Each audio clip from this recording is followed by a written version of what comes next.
တရားစရာကောင်းလို့နဲ့ကဘာကြီးရဲ့တမိုင်းကြောင်းပရိသတ်ကြီးအလုံးပဲမင်္ဂလာပါရှင်ချီကချန်နယ်လေးကနေပြန်လည်ပြီးတော့ကြိုဆိုလိုက်ပါတယ်လွန်ခဲ့တဲ့2ဘီလီယံနဲ့ချီတဲ့အချိန်တွေမှာကဘာကြီးကအုတ်ကခဲတွေနဲ့အတိုက်ခံရလိုက်တခြားကြိုတွေနဲ့တိုင်ပြီးလိုက်အချိန်ပေါင်းများစွာရေခဲပြင်းအောင်ရောက်သွားလိုက်နဲ့တော်တော်လေးအလုံးများခဲ့ပါတယ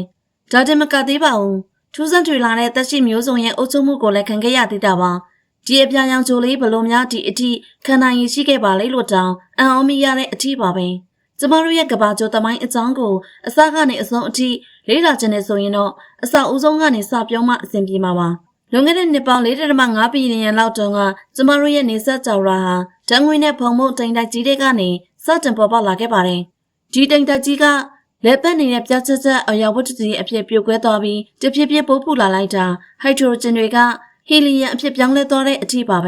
ဒီပြောင်းလဲမှုနဲ့အတူကျမတို့ရဲ့နေမင်းကြီးမွေးဖွားလာခဲ့တာပါနေမင်းကြီးမွေးဖွားပြီးတဲ့နောက်လက်ပတ်နေတဲ့အပြောင်းဝိုင်းနဲ့အပြင်ဘက်အစုံစုံမှရှိတဲ့အရာဝတ္ထုတွေကစူးစီးလာကြပါတယ်ဒီစူးစီးမှုတွေကပဲကျမတို့နေဆက်ကြော်ရာတဲ့ကဂျိုတွေနဲ့လာတွေကိုဖြစ်ပေါ်စေမဲ့အစစ်အစံလေးတွေဖြစ်လာရပါတယ်သူတို့တွေအရာဝတ္ထုတွေကိုပိုပိုပြီးစူဆောင်းမိလာတာနဲ့အပြောင်ပိုကြီးလာပြီးလုံးဝတဲ့ပုံစံကိုရောက်လာခဲ့ကြတာပါနေဆက်ကြော်ရာတဲ့အေးတဲ့နေရာတွေမှာရှိတဲ့စူးစီးမှုတွေကတော့ရေခဲတွေအရည်တွေဓာတ်ငွေတွေနဲ့အဓိကဖွဲ့စည်းထားပါတယ်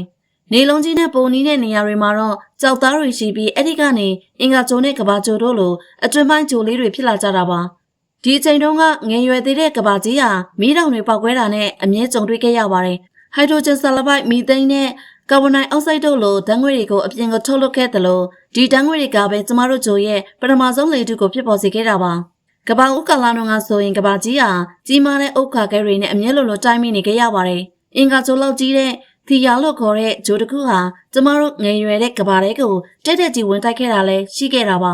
ဒီတိုင်းမှုကြောင့်အရာဝတ္ထုအစားအသောက်တွေကကဘာပလန်တွေကိုပြန်ကျဲသွားပါတယ်ပြီးတော့ဂျိုပလန်ထဲမှာစူးစီးပြီးကျမတို့အခုသိနေတဲ့လောင်မင်းကြီးဖြစ်လာခဲ့တာပါပူပြင်းတဲ့ဒီကဘာဦးမှာသမုတ်တရားတွေမရှိသေးပါဘူးရေအားလုံးကဓာတ်ငွေအပြစ်ပဲရှိနေခဲ့ပါတယ်လွန်ခဲ့တဲ့နှစ်ပေါင်း3.8 ဘီလီယံလောက်မှာတော့ကျမတို့ဂျိုဟာရေတွေအေးခဲပြီးအကြီးအဖြစ်ပြောင်းလဲသွားနိုင်လောက်တဲ့အထိအေးခဲလာခဲ့ပါတယ်အစောပိုင်းပင်လယ်သမုတ်တရားဒီငယ်ရွယ်တဲ့ကဘာကိုဖုံးလွှမ်းသွားပြီးတော့ရေကဘာကြီးတစ်ခုဖြစ်သွားခဲ့ပါတယ်ဒီအချိန်မှာပဲသက်ရှိတွေစတင်ပေါ်ပေါက်လာခဲ့ပါတယ်အစောပိုင်းပေါ်ပေါက်လာတဲ့ဒီသက်ရှိပုံစံတွေကတော့အနုကြည့်မှန်ပြောင်းနေမှမြင်နိုင်တဲ့သိငယ်တဲ့သက်ရှိလူတွေပါဒီသက်ရှိလူတွေကနှစ်1ဘီလီယံလောက်အထိဆက်ပြီးအသက်ရှင်ခဲ့ကြပါတယ်ကဘာကြီးဟာရေကဘာအဖြစ်နဲ့တော့အမြဲတမ်းမသိရှိလိုက်ရပါဘူးမကြခင်မှာပဲပထမဆုံးကုန်းမြေတွေဟာရှေးဟောင်းသမုတ်တရားတွေကနေပေါ်ထွက်လာခဲ့ပါတယ်သိပ္ပံပညာရှင်တွေကသူတို့ကိုခရတုံလို့ခေါ်ကြတာပါကုန်းမြေတွေသမုတ်တရားတွေကနေပိုပိုပြီးထွက်ပေါ်လာတာနဲ့အမျှပထမဆုံးစူပါတိုက်ကြီးဟာကဘာပေါ်မှာပေါ်ပေါက်လာခဲ့ပါတယ်ဒီတိုက်ကြီးကိုဗေဗရာလို့နာမည်ပေးခဲ့တာပါတိုက်ကြီးဆိုပေမဲ့အော်စတြေးလျတဲ့တောင်သေးပါသေးတယ်လွန်ခဲ့တဲ့နှစ်ပေါင်း2.4 ဘီလီယံလောက်မှာဆိုင်ယန်နိုဘက်တီးရီးယားတွေပေါ်လာပြီးအလင်းနဲ့အစာချက်နိုင်တဲ့သက်ရှိတွေလည်းပေါ်ထွက်လာခဲ့တာပါဒီအချိန်မှာအောက်ဆီဂျင်ထုတ်လွှတ်နိုင်မှုတွေကလည်းရှိလာခဲ့ပါပြီဒီအောက်ဆီဂျင်အသစ်တွေကြောင့်ကမ္ဘာလေထုထဲမှာကာဗွန်ဒိုင်အောက်ဆိုက်ပမာဏအများကြီးယုံနေသွားခဲ့ပါတယ်အဲ့ဒါကြောင့်ကမ္ဘာကြီးဟာပင်လယ်ပြင်အောက်ရောက်ရှိလောက်တဲ့အထိအေးဆက်သွားခဲ့ပါတယ်ဒီလိုနဲ့ရေခဲခေတ်ဆိုတာဖြစ်လာခဲ့တာပါဒီအချိန်မှာကမ္ဘာလေထုပြောင်းလဲနေသလိုကုန်းမြေတွေကလည်းရွေ့ရှားနေကြပါတယ်သူတို့တွေကွဲထွက်သွားပြီးနောက်ထပ်စူပါတိုက်ကြီးတစ်ခုဖြစ်တဲ့ရိုနီနီယာအပြည့်ပြန်လဲစူးစီးသွားကြပါတယ်ရိုနီနီယာကတော့တကယ်ကိုကြီးမားလွန်ခဲ့တာပါအဲ့ဒီနောက်ပိုင်းပြောင်းလဲမှုတွေထပ်ဖြစ်လာပြီးပန်နိုရှာလို့ခေါ်တဲ့စူပါတိုက်ကြီးလည်းထပ်ထွက်လာပြန်ပါတယ်လွန်ခဲ့တဲ့နှစ်တန်းပေါင်း940နဲ့485ကျောင်းမှာတော့တက်ရှိအသစ်တွေအများကြီးထွက်ပေါ်လာခဲ့တာပါအဲ့ဒီအချိန်ကိုကဗရီယန်ပေါက်ကွဲမှုကာလလို့လည်းခေါ်ကြပါတယ်အဲ့ဒီကာလအတွင်းပေါ်ပေါက်လာတဲ့သရိတ်ဆန်တွေမှာအခုမာရီဓမ္မမို့စူးရီလိုမှာကြောတဲ့ခန္ဓာကိုယ်အစိပ်ပိုင်းတွေရှိလာပါတယ်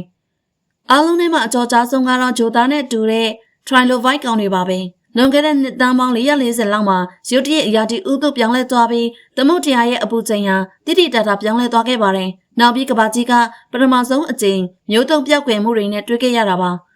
ဒီတက်ရှိတွေမျိုးတုံသွားမှုကလက်ရှိကဘာမှာရှိနေတဲ့ဂေယစနစ်ရဲ့အခြေခံအုတ်မြစ်လည်းဖြစ်ခဲ့ရပါတယ်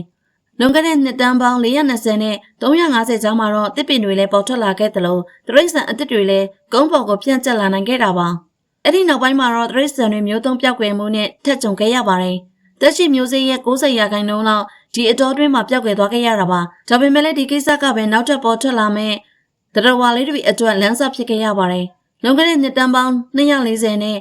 230ကျောင်းမှာအလုံးသိတဲ့ဒိုင်နိုဆောတွေပေါ်ပေါက်လာခဲ့ပါပြီဒ ဒါပေမဲ့မဖိတ်ခေါ်ထားတဲ့ဥက္ခခဲတွေထပ်ပြီးကျလာတဲ့အချိန်မှာတော့ဒိုင်နိုဆောတွေကလည်းကဘာကြီးကနေဘိုင်းပိုင်တောင်မလုံနိုင်တော့ပဲထွက်ခွာသွားခဲ့ရပါတယ်။အပိုင်းပေါ်ပါလာတဲ့တရိတ်ဆန်မျိုးဆက်တစ်တွေထဲမှာနှုတ်တိုက်တော်ရီလည်းပါလာခဲ့တာပါ။လွန်ခဲ့တဲ့နှစ်တန်းပေါင်း6တန်းလောက်မှာပထမဆုံးလူသားတွေဒီကဘာပေါ်မှာလမ်းလျှောက်ခဲ့ကြပါတယ်။ဒီမျိုးစစ်ကိုဆိုင်အန်ဒရိုဘက်လို့လည်းခေါ်ခဲ့ကြတာပါ။သူတို့တွေကရေဘက်ချော်ပြီးလမ်းလျှောက်တုံးပဲဖြစ်ပါတယ်။ပုံစံတွေကလည်းမြောက်ဝင်လို့ပါလို့ပါပဲ။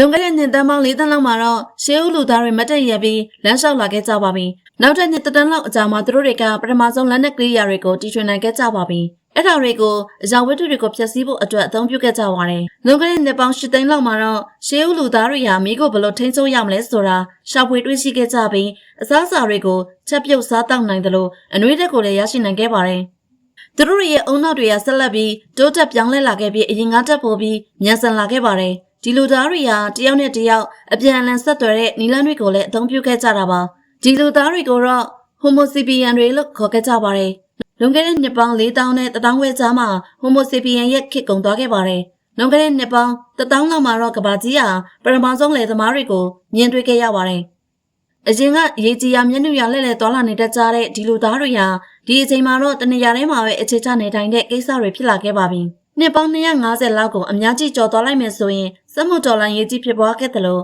ဤပညာပိုင်းလူမှုစီးပွားရေးပိုင်းနဲ့ရည်စည်မှုပိုင်းဆိုင်ရာအသွင်ကူးပြောင်းမှုတွေကိုဖျက်ဆီးခဲ့ရတာတွေကိုတွေ့ရမှာပါ။ကျေးလက်ဒေတာအခြေပြုလေယာဆက်ပြိုးရိပ်လူအဖွဲ့အစည်းတွေဟာစက်မှုလုပ်ငန်းတွေပုံပွထွန်းကားတဲ့မြို့ပြလူအဖွဲ့အစည်းတွေဖြစ်လာခဲ့ပါတယ်။အဲဒီကနေမှအခုလက်ရှိဖြစ်တည်နေတဲ့အခြေအနေတွေအထိအဆင့်ဆင့်တိုးတက်ပြောင်းလဲလာခဲ့တာပါ။အခုတော့လူသားတွေနဲ့ကဘာပေါ်ကတခြားသက်ရှိပုံစံတွေများစွာအတွက်ချင်းချောက်မှုအသစ်တစ်ခုပေါ်ပေါက်လာခဲ့ပါတယ်။အဲ့ဒါကတော့ရာသီဥတုပြောင်းလဲမှုပါပဲ။ကဘာတဝမ်းမှာအပူချိန်တွေနဲ့ပင်လယ်ရေမျက်နှာပြင်တွေမြင့်တက်လာနေပြီးဇီဝမျိုးစုံမျိုးကွဲတွေလျော့နေလာနေခဲ့တာပါ။ဒီအခြေအနေတွေကိုမပြောင်းလဲနိုင်ခဲ့ဘူးဆိုရင်နောက်ထပ်မျိုးသုံးပြောက်ကွယ်မှုကြီးတစ်ခုရဲ့လမ်းစာဖြစ်လာစေရတွေရှိလာနိုင်ကြောင်းကဘာကြီးရဲ့တမိုင်းနဲ့အတူဝင်းမြလိုက်ဗီဒီယိုလေးကိုညီကုန်းချုပ်လိုက်ရပါတယ်ရှင်။အဆုံးထိကြည့်ရှုပေးခဲ့ကြတဲ့အတွက်တယောက်ချင်းစီတိုင်းကိုအထူးပဲကျေးဇူးတင်ရှိပါတယ်ရှင်။